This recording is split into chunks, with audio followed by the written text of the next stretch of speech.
귀한 찬양 감사를 드립니다. 여러 가지 머리도 복잡하고 신경 쓸 것도 많이 있겠지만 우리 찬양 가사처럼 우리 주님만 찬양하고 그분 한 분 바라보면서 나아가시는 성도님들 되시기를 바랍니다. 늘 귀한 찬양 들려주시는 우리 찬양대원들에게 진심으로 감사를 드립니다. 다시 한번 격려의 박수 한번 하도록 하겠습니다. 감사합니다. 오늘 말씀을 시작하기 전에요. 아마 원로 목사님에 대해서 궁금해 하시고 기도하시는 분들이 많이 계실 것입니다. 지난 2주간 목사님께서 건강이 생각보다 좀 빠르게 안 좋아지셨습니다. 좀 당황스러운 그런 사실이고요. 그래서 현재 머리에 혹이 이제 2개 있는 것이 발견이 되었고, 지난 금요일 아침 7시 30분부터 11시 30분까지 4시간 정도 수술을 받으셨습니다. 그래서 이 혹의 일부를 제거를 하시고 또 그 떼어낸 혹을 지금 정밀하게 검사를 하고 있는 그러한 중입니다. 그래서 금요일에 수술 받으신 후에는 중환자실에 계셨는데 어제 토요일 오후에 다시 일반 병실로 지금 옮기셔서 일반 병실에 계신 그런 상황입니다. 지금은 뭐 다 알아보시고 말씀도 하시고 그러한 상황이신데 결과가 좀 좋게 나왔으면 좋겠습니다. 위해서 기도해 주시고 또 그 결과에 맞게 적절한 치료의 방법 또 병원 이런 부분들이 잘 이렇게 결정되고 해결되어질 수 있도록 여러분들이 기도하여 주시길 부탁을 드립니다. 하나님께서 저희 교회 가운데 기도하라고 주시는 그러한 사인이다, 그런 생각을 갖습니다. 우리 교회 가운데 기도의 자리를 잃어버렸었던 분들 이번 기회에 기도의 자리를 회복하실 수 있기를 바랍니다. 2-3 사람이 모여서 기도할 때 우리 주님께서는 나도 너희 중에 있겠다 약속하셨습니다. 우리가 같이 함께 기도할 때 하나님께서 역사하십니다. 새벽 기도의 자리, 또 우리 금요 기도의 자리, 이 기도의 자리를 같이 지켜갈 수 있기를 부탁을 드립니다. 오랜만에 요한계시록 말씀을 이렇게 다시 살펴봅니다. 우리 계시록은 22장까지 있는 책이고요. 우리가 지난 시간까지 11장 말씀을 살펴봤습니다.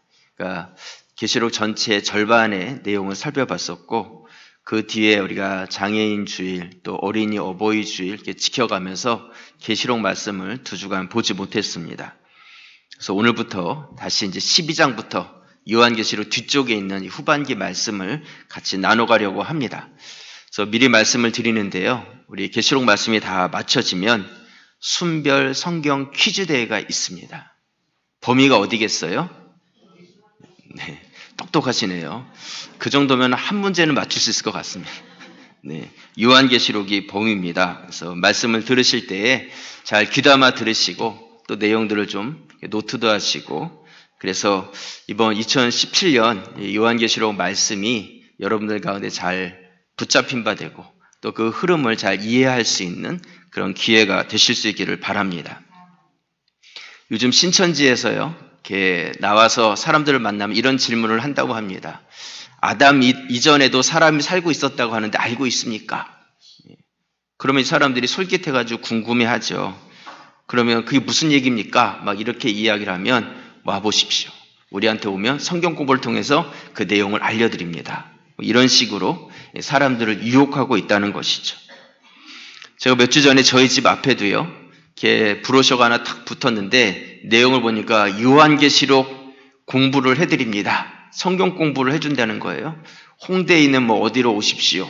근데 내용을 보니까 신천지에서 우리 신천지가 진리입니다. 이러면서 신천지라고 아주 떳떳하게 밝히면서 성경 공부에 초청하고 있는 그러한 이 안내지를 집집마다 붙여놨더라고요. 그래서 제가 집집마다 다 떼어버렸는데 그런 걸 보면서 이걸 보면서 정말 궁금했던 사람들은 여기 연락도 하고 찾아가려는 사람들도 있을 수 있겠구나 이런 생각이 들었습니다. 또 저희 교회 청소년이나 청년들한테도 와서 무엇에 관심 있는지, 무엇을 좋아하는지 물어보고 우리 모임에 오면 내가 좋아하는 거 도와주겠다. 이런 식으로 해서 청년이나 또 청소년들을 유혹하고 있다고 합니다. 여러분, 오늘 이렇게 말씀을 쭉 읽었지만 읽어도 무슨 소리인지 잘 이해가 되지 않는 이 계시록 말씀을 제가 왜 이렇게 주일마다 이렇게 말씀을 전하고 있겠습니까? 이렇게 세상이 진리가 아닌 것을 가지고 우리를 유혹하고 있고, 이것이 단지 그냥 단기적인 문제가 아니라 우리 영혼에 관한 영원한 시간에 대한 그런 문제이기 때문에 우리가 어렵고 힘들더라도 이 말씀을 같이 알아가자는 것이죠. 여러분들이 마음의 문을 열고 같이 계시록 말씀을 살펴갈 수 있기를 부탁을 드립니다. 오늘은 말씀을 많이 읽게 될 것입니다. 여러분들이 자칫하면 놓쳐버릴 수 있으니까 집중해서 잘 따라와 주시고요. 또 지금까지 말씀을 쭉 들어오셨던 분들은 좀 괜찮은데, 그렇지 않은 분들은 좀 이해하기 어려울 수도 있지만 마음을 여시면 하나님께서 분명히 이렇게 붙잡게 해주시는 그런 음성이 있을 것이다, 그렇게 믿습니다. 오늘 계시록 12장 말씀은요, 교회를 끊임없이 공격하고 있는 사탄의 세력에 대한 말씀을 하고 있습니다. 그래서 말씀의 제목을 교회를 공격하는 사탄, 이렇게 정했습니다. 이 말씀을 통해서 우리를 공격하는 사탄이 어떻게 우리를 공격하고 있는지 그것을 좀 알아가고, 그러므로 인하여서 우리가 그 사탄의 공격에 잘 대처하고 이겨낼 수 있는 그런 성도들이 되실 수 있기를 바랍니다. 요한계시록 말씀은요, 초대교회의 성도들이 많은 박해와 어려움 가운데 있을 때 기록되어진 말씀입니다. 그렇기 때문에 어려움 가운데 있는 성도들에게 힘을 주고 위로를 주고 격려를 주는 말씀이 요한계시록의 말씀이죠. 그래서 요한계시록 1장에 나오는 예수님은 연약한 예수님이 아니라 강력한 힘을 가진 예수님으로 나타나고 있습니다. 2장과 3장에서는 이 땅의 모든 연약한 교회들을 대표하는 7교회에 대한 말씀이 나오면서 우리 예수님께서는 각 교회마다 관심과 사랑을 가지고 계시다는 것을 우리에게 보여주고 있습니다. 또 4장으로 넘어가 보면 요한이 하늘에 열린 문이 있는데, 그 열린 문을 통해서 하늘에 올라가 보니까 그 하늘에 하나님의 그 천상 성전, 하늘 성전이 그 위에 펼쳐져 있는 것을 보게 되고, 하나님의 영광의 보좌와 24장로들과 천국과 천사들이 하나님을 중심으로 해가지고 찬양과 영광을 올려드리는 그러한 모습을 보게 되죠. 그리고 5장에 넘어가면 그 보좌에 앉으신 그 하나님의 오른손에 작은 책이 들려 있는데, 그 책이 7개의 인으로 봉인이 되어서 그것이 떼을 수가 없었어요. 어느 누구도 그 인봉을 뗄 수 없어서 요한이 소리내서 크게 울고 있는데, 장로 하나가 이야기를 합니다. 울지 말아라. 일찍 죽임을 당한 어린 양, 누구예요? 예수 그리스도. 그분이 그 인봉 떼기에 합당하다, 이렇게 말씀을 하죠. 그러면서 6장으로 넘어가면서 예수님께서 그 인봉을 하나씩 떼기 시작합니다. 그 책에 붙어있는 인봉을 하나씩 뗄 때마다 이 땅 가운데 심판과 재앙이 임하게 되죠. 그래서 6장에서는 7개의 인 중에서 6개의 인이 떼어집니다. 그래서 6장이다, 이렇게 말씀을 드렸고, 그 진노 가운데서 누가 능히 설 수 있으리요 하면서 6장이 맞춰지죠.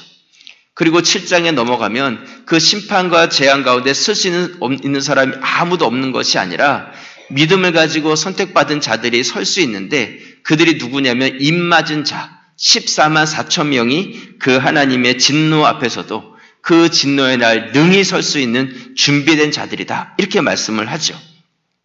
그래서 이단에서는 구원받은 자는 14만 4천 명이다.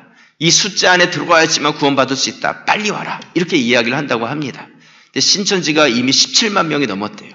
본인들도 지금 번호표를 받아야 되는 그러한 때가 된 것이죠. 여러분, 14만 4천이라는 숫자가 어떤 의미라고 말씀을 드렸습니까?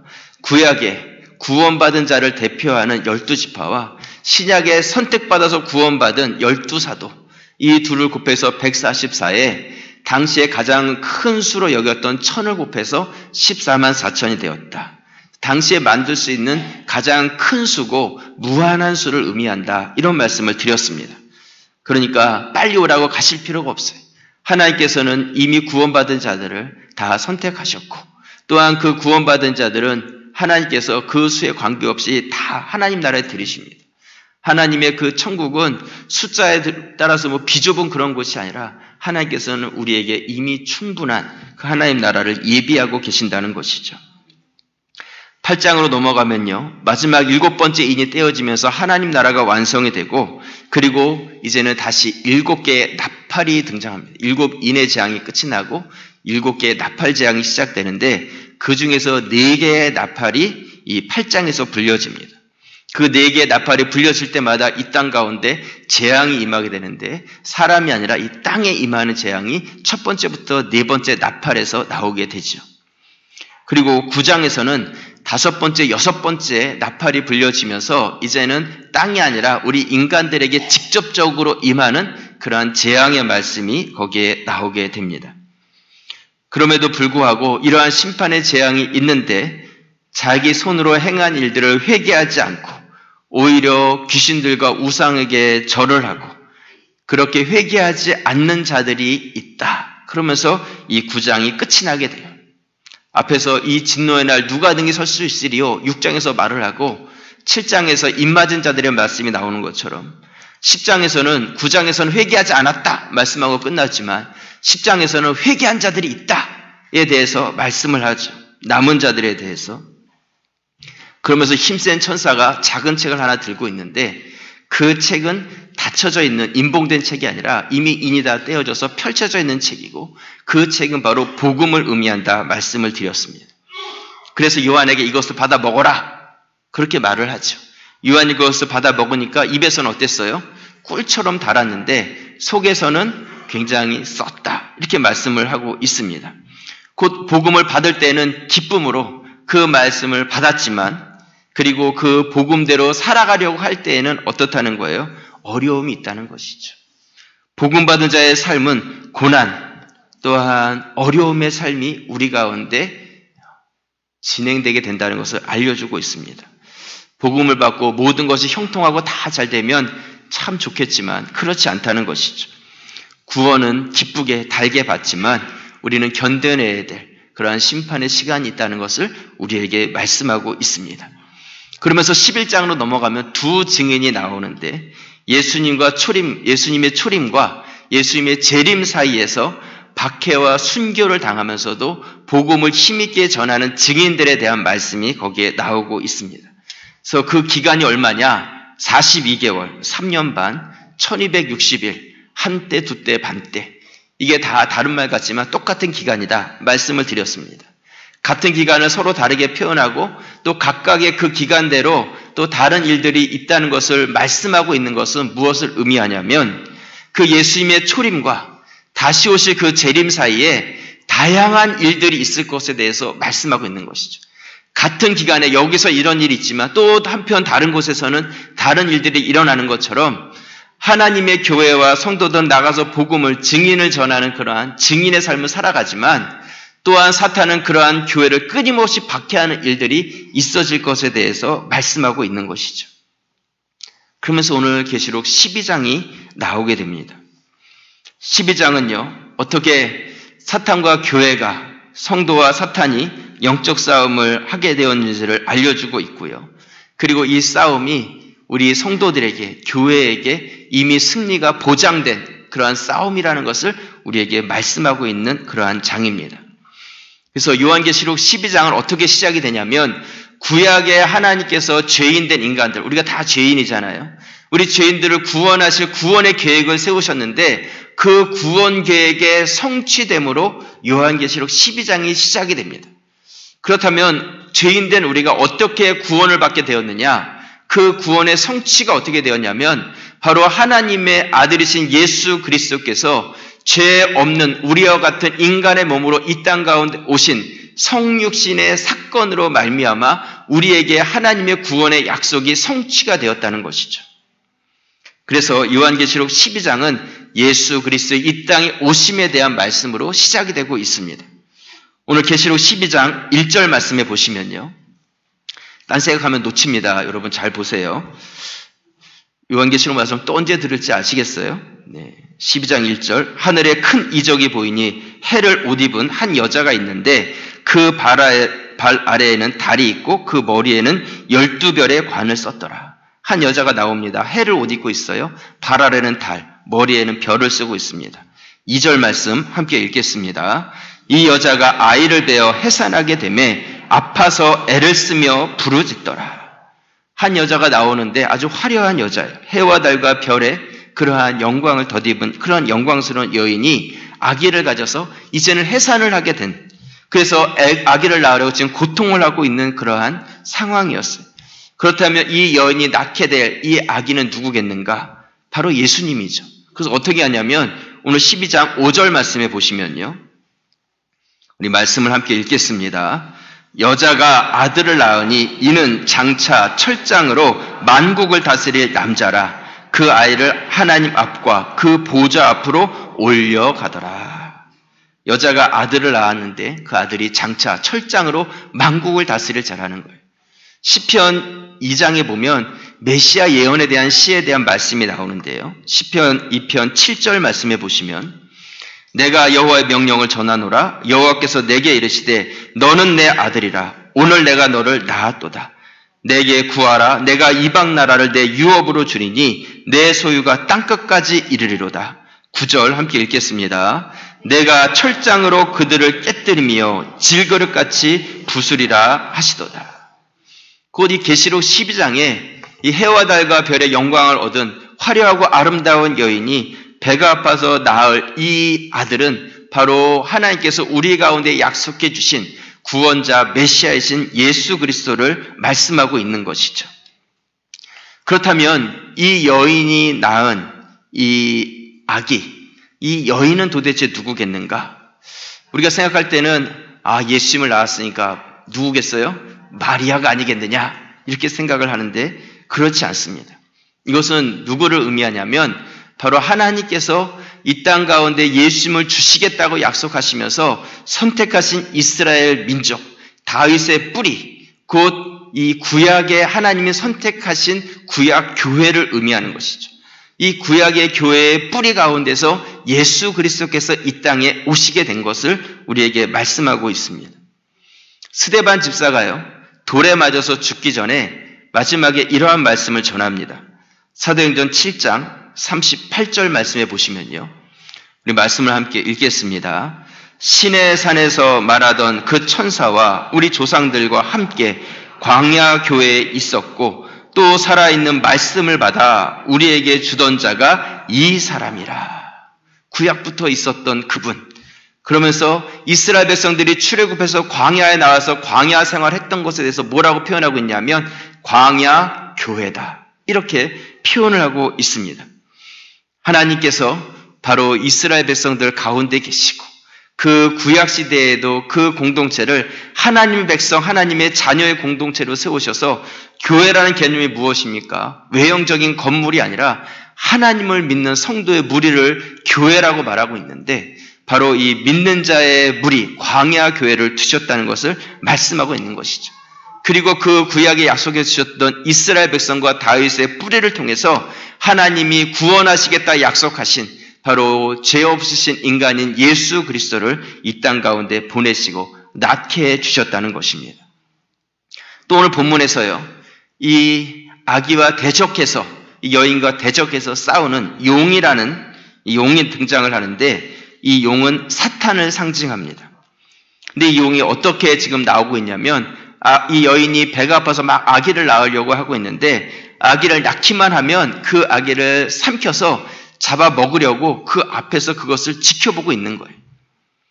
오늘 계시록 12장 3절 말씀, 하늘에 또 다른 이적이 보이니 보라 한 큰 붉은 용이 있어 머리가 7이요 뿔이 10이라 그 여러 머리에 7 왕관이 있는데 4절 함께 읽겠습니다. 그 꼬리가 하늘의 별 3분의 1을 끌어다가 땅에 던지더라. 용이 해산하려는 여자 앞에서 그가 해산하면 그 아이를 삼키고자 하더니, 이 용은 사탄을 상징하는데요, 힘과 권세를 가지고 있는 것을 우리에게 보여주고 있습니다. 그런데 이 용이, 이 여인이, 구약 교회가 아기를 낳기만 하면 이 아기를 지금 잡아먹으려고 그 앞에 있는 것이죠. 제가 전에 이 원시복음에 대한 말씀을 드리면서 인간이 타락했을 때에 하나님께서 창세기 3장에서 원시복음에 대한 말씀을 하셨다, 이런 말씀을 드렸습니다. 그 말씀이 창세기 3장 15절인데요. 말씀을 함께 같이 한번 읽겠습니다. 내가 너로 여자와 원수가 되게 하고 내 후손도 여자의 후손과 원수가 되게 하리니 여자의 후손은 내 머리를 상하게 할 것이요 너는 그의 발꿈치를 상하게 할 것이니라 하시고. 여자의 후손과 뱀의 후손이 원수가 되게 한다. 이렇게 말씀하고 있습니다. 여러분, 인간이 최초로 죄를 짓게 되었을 때 사단이 뱀에게 들어가고 뱀이 여인에게 가서 꼬셨습니다. 따 먹어라. 하나님까지 될 것이다. 여인은 그 말을 믿었어요. 그리고 그 사단과 같이 마음을 합해서 그것을 따먹었고 남자에게도 주며 남자도 먹었고 죄가 이 땅 가운데 들어오게 된 것이죠. 이 최초의 죄가 들어오게 되었을 때는 사단과 여인이 서로 짝짝꿍이 잘 맞아서 하나가 돼가지고 죄가 이 땅 가운데 들어온 것이죠. 근데 하나님께서는 그 죄인된 인간들 가운데 저주의 말씀 가운데서 이 원시복음에 대한 말씀을 하시는데 여인과 사탄이 서로 짝해서 죄를 지었지만 하나님께서는 이들의 정체성을 어떻게 말씀하고 계시냐면 여인의 후손과 사단의 후손은 서로 원수지간이 되게 한다. 이렇게 말씀하고 있는 것이죠. 서로 그렇게 갈라놓으시고 여인의 후손은 뱀의 머리를 상하게 하고 뱀의 후손은 여인의 후손의 발 뒤꿈치를 상하게 할 것이다. 이렇게 말씀하고 있는 것이죠. 오늘 말씀에 보면요. 사탄이 아기를 낳기만 하면 그 아기를 삼키려고 그렇게 그 앞에서 바라보면서 지키고 있는 거예요. 그렇다면 그 결과가 어떻겠는가? 궁금하시죠? 오늘 요한계시록 12장 5절 말씀에 보시면요. 여자가 아들을 낳으리니 이는 장차 철장으로 만국을 다스릴 남자라 그 아이를 하나님 앞과 그 보좌 앞으로 어떻게 해요? 올려가니라. 닭 쫓던 개가 어떻게 해요? 지붕 쳐다본다고 용이 낳기만 해봐라 내가 삼키리라 하고 있었는데 그 낳은 아기가 하늘로 올라가 버렸어요. 6절 말씀 함께 읽겠습니다. 이 여자가 광야로 도망하며 거기서 1260일 동안 그를 양육하기 위하여 하나님께서 예비하신 곳이 있더라. 1260일, 3년 반, 42개월, 한때, 두때, 반때 저 말씀을 드렸죠. 같은 날입니다. 하나님께서는 아기를 낳았지만 그 아기를 보호하시는 것이죠. 그리고 그 보좌 우편으로 들어 올리셨다 말씀하고 있습니다. 사탄은 예수님께서 이 땅에 구원자로 오셨을 때에 그를 잡고 십자가에 못 박아서 죽이고 그러면서 예수 그리스도를 멸하려고 하였지만 하나님께서는 아무리 발뒤꿈치를 깨문다 할지라도 여인의 후손이 사단의 머리를 쳐서 부수고 승리하는 완전한 승리하는 것처럼 그 죽음의 권세를 누르고 다시 부활하셔서 영원한 생명 가운데서 하늘로 들려 올리셔서 그 영광의 보좌에 앉게 하셨다는 것이죠. 이것이 우리에게 주신 복음의 약속이라는 것입니다. 여러분, 이 해산하는 여인이 구약 교회를 상징한다 말씀을 드렸다면 이제 아기를 낳았어요. 그리고 아기를 낳은 여인은 무엇이 되겠어요?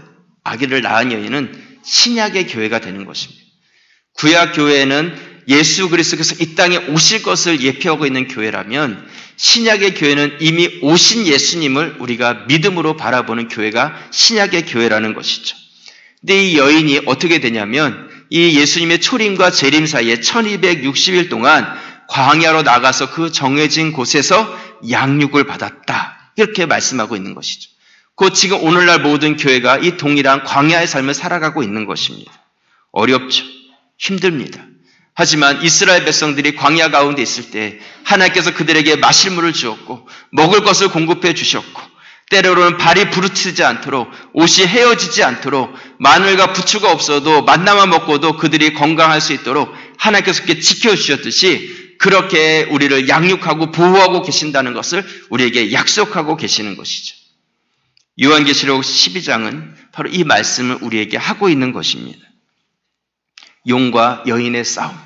그것을 끝나는 것이 아니라 계시록 12장 이 중간 부분에 가면 이 두 번째 전투가 나옵니다. 이 두 번째 전투는 천사장인 미가엘과 용과의 싸움에 대한 말씀이 나오게 되는데 오늘 계시록 12장 7절 말씀에 보시면요. 하늘에 전쟁이 있으니 미가엘과 그의 사자들이 용과 더불어 싸울세 용과 그의 사자들도 싸우나 이기지 못하여 사단의 세력이 이길 수가 없죠. 다시 하늘에서 그들이 있을 곳을 얻지 못한지라. 하늘에 있을 수가 없어요. 적기 때문에. 9절 함께 읽겠습니다. 큰 용이 내쫓기니 옛 뱀 곧 마귀라고도 하고 사탄이라고도 하며 온 천하를 꿰는 자라. 그가 땅으로 내쫓기니 그의 사자들도 그와 함께 내쫓기니라. 성경에 보면요. 두 천사가 나오는데 기쁨과 좋은 소식을 전하는 가브리엘이라는 천사가 나오고요. 또 미가엘이라는 천사가 나오는데 이 미가엘이라는 천사는 하나님의 천사장으로서 전투를 하는 그러한 천사입니다. 결국 이 용과 용을 따르는 그 세력들, 사탄의 세력들은 이 천사장인 미가엘과 그를 따르는 세력 앞에서 굴복하고 있을 곳을 얻지 못해서 이 땅으로 내어 쫓기는 것이죠. 그래서 예수님께서는 뭐라고 말씀하시냐면 사탄이 하늘에서 땅으로 떨어지는 것을 내가 보았다. 이렇게 말씀하시고 요한복음 12장 31절 말씀에 보시면요. 요한복음 12장 31절 말씀, 우리 말씀을 같이 한번 읽겠습니다. 이제 이 세상에 대한 심판이 이르렀으니 이 세상의 임금이 쫓겨나리라. 세상의 임금이 누구겠어요? 사탄을 의미하는 거예요. 공중권세를 잡고 우리 교회와 성도들을 끊임없이 괴롭히고 발 뒤꿈치를 깨물고 있는 세상의 권력을 가지고 있는 그 사탄이 예수 그리스도의 승리 앞에 다 쫓겨날 것을 말씀하고 있는 것이죠. 그래서 요한계시록 12장 10절 말씀에 보시면요. 내가 또 들으니 하늘에 큰 음성이 있어 이르되 이제 우리 하나님의 구원의 능력과 나라와 또 그의 그리스도의 권세가 나타났으니 우리 형제들을 참소하던 자, 곧 우리 앞에서 밤낮 참소하던 자가 쫓겨났고, 참소한다는 것은 검사가 우리의 잘못을 지적하듯이 검사질했던 그 사탄이 하늘에 있을 수가 없어서 쫓겨나 버렸다는 거예요. 11절 함께 읽겠습니다. 또 우리 형제들이 어린 양의 피와 자기들이 증언하는 말씀으로써 그를 이겼으니 그들은 죽기까지 자기들의 생명을 아끼지 아니하였도다. 우리 예수 그리스도께서 어린 양의 피와 자기의 죽기까지 생명을 아끼지 아니하심으로 우리를 구원하시고 승리케 해주셨다는 것을 말씀하고 있는 것이죠. 우리 교회는, 성도는 이미 승리가 보장된 자들이라는 것을 우리에게 약속하고 있습니다. 사탄은 패했습니다. 어린 양의 피 앞에, 예수 그리스도 십자가 앞에 패했다는 것이죠. 그렇다면 이 패한 사탄은 어떻게 했느냐? 가만히 있을까? 그렇지 않습니다. 우리를 끊임없이 지금도 공격하고 있는 것이죠. 교회와 성도들을 괴롭히고 있는 것입니다. 오늘 계시록 12장 12절 말씀에 보시면요. 그러므로 하늘과 그 가운데 거하는 자들은 즐거워하리라. 왜 즐겁겠어? 하늘에서 그 괴롭히고 힘들게 했던 그 사단이 다 쫓겨나고 져서 다 패했기 때문에. 그러나 땅과 바다는 화 있을진저 이는 마귀가 자기의 때가 얼마 남지 않은 줄을 알므로 크게 분내어 너희에게 내려갔음이라 하더라. 사단이 이 땅 가운데 내려와서 주님께서 다시 오실 그 재림의 때, 1260일이 다 채워지는 그 때가 되면 이 사단과 모든 죄악된 세력들을 다 싸잡아서 무적에게 넣고 가둘 것을 알기 때문에 그가 그때 전에 분을 내어서 끝까지 믿는 자들을 공격해 되는 것이죠. 그래서 13절 말씀 우리 함께 읽겠습니다. 용이 자기가 땅으로 내쫓긴 것을 보고 남자를 낳은 여자를 박해하는지라. 남자를 낳은 여자가 누구예요? 누구예요? 신약교회, 신약교회죠. 예. 남자를 낳은 여자는 신약교회, 남자를 낳고 있는 여자는 구약교회다. 말씀을 드렸잖아요. 지금 우리에게 끊임없는 공격과 박해가 사단으로부터 있는 것은 사단이 지금 발광을 하는 거예요. 자기의 때가 이마에 가는 것을 알면서 하나라도 더 우리를 미혹하고 넘어뜨리려고 하고 있는 것이죠. 그렇다면 이 계시록 12장이 어떻게 끝나고 있는가? 오늘 계시록 12장 14절 말씀에 보시면요. 그 여자가 누구예요? 신약교회. 큰 독수리의 두 날개를 받아 광야 자기 곳으로 날아가 거기서 그 뱀의 낯을 피하여 한 때와 두 때와 반 때를 양육받음에, 아까 우리 6절에 나온 말씀의 반복이에요. 거긴 1260일이었는데 같은 거죠. 광야로 가서 지정한 곳에서 양육을 받았다 말씀하고 있죠. 하나님 보호하고 계십니다. 15절 여자의 뒤에서 뱀이 그 입으로 물을 강같이 토하여 여자를 물에 떠내려가게 하려 하되, 이 사단이 끊임없이 공격을 하고 있는 거죠. 16절 땅이 여자를 도와 그 입을 벌려 용의 입에서 토한 강물을 삼키니, 여러분 그렇게 공격을 하고 있는데 하나님께서 이 신약교회를, 우리를 도와주고 계시는 거예요. 고라자손이 반역했을 때 모세 앞에 반역했던 그 고라자손을 하나님께서는 땅이 입을 벌려서 그 고라자손을 그냥 삼켜버리고 심판해 버리신 것처럼 사단이 아무리 우리를 공격한다 할지라도 하나님께서 우리를 적극적으로 도우신다는 것을 말씀하고 있는 것이죠. 17절 우리 함께 읽겠습니다. 용이 여자에게 분노하여 돌아가서 그 여자의 남은 자손 곧 하나님의 계명을 지키며 예수의 증거를 가진 자들과 더불어 싸우려고 바다 모래 위에 서 있더라. To be continue. 포기하지 않고 계속해서 공격하려고 있는 사단의 모습을 보여주고 있는 것이죠. 여러분, 우리가 예수를 믿고 성도가 되고 또한 하나님의 교회 안에 있는데 우리 인생이 왜 어렵고 힘이 듭니까? 모든 것이 형통하고 복되면 다 좋겠지만 왜 그러지 못합니까? 왜 연약함이 있고 또한 아픔이 있고 죽음이 있겠습니까? 사탄은 끊임없이 우리를 강물을 토하여서 떠내려 보내듯이 공격하고 있는 것이죠. 세상의 그러한 공격과 유혹과 휩쓸림 앞에서 우리의 믿음과 신앙을 지켜가야 되는 것이죠. 하지만 우리가 담대하고 두려워하지 말아야 될 것은 우리 예수 그리스도께서 이미 승리해 주셨다는 것입니다. 세상의 힘과 권력으로 승리하신 것이 아니라 예수님께서는 낮아지심으로 십자가를 지시고 섬기심으로 죽으심으로 승리하셨다는 것이죠. 우리가 그 예수 그리스도의 승리하심을 본받아야 합니다. 세상은 무엇인가 더 잘해야 되고 더 많이 가져야 되고 더 힘이 있어야 되고 더 많이 배워야 되고 더 좋은 직장과 직업을 가져야지만 승리하는 것처럼 그렇게 보여지고 있지만 교회가 세상의 방법과 세상의 뜻이 아니라 그렇게 아니라 낮아짐과 연약함 가운데서 오히려 그렇지 않은 가치관으로 세상에 영향력을 줄 수 있는, 그러면서도 거기서 승리할 수 있는 그런 믿음을 보일 수 있는 것이 바로 교회와 우리 성도들이 되어야 한다는 것입니다. 교회가 지금 많은 공격을 받고 있습니다. 이단들로부터, 이슬람으로부터, 동성애로부터 우리 젊은이들 깨어 있어야 됩니다. 선교한국이라는 찬양이 있습니다. 중국 교회에서 만들어진 찬양인데요. 중국 교회가 지금 얼마나 크게 부흥하고 있는지 모릅니다. 근데 우리나라의 영국과 미국에서 복음이 처음 들어와서 복음을 받아들이고 교회가 부흥을 하고 나가서 선교 사명을 감당했던 것처럼 지금 중국 교회가 우리가 선교하겠습니다 하고 자원하는 그런 젊은이들이 그렇게 많이 일어나고 있어요. 얼마나 감격적인 일인지 모릅니다.